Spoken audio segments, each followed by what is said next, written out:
دی بستامی رحمه الله فرمایي وای ما څلور شیونه په دنیا کې وکتل خو ما پیدا نه کړل.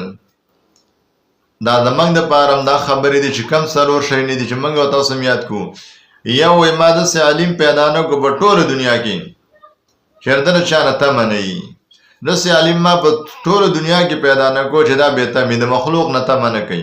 یعنې داسې هر یو عالم داسې دی چې د مخلوق نه تمه کوي، څوک د یو چا نه او څوک د بل چا نه.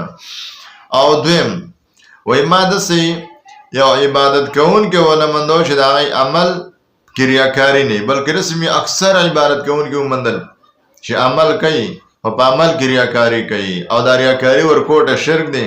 د دې نه موږ او تاسو نه ځان ساتل پکار دي. او دریم نمبر ما داسې ملګری پیدا نه کړو چې هغه ملګری زما سره د خیر په کارونو کې موافقت وکړي، ملګرتیا وکړي.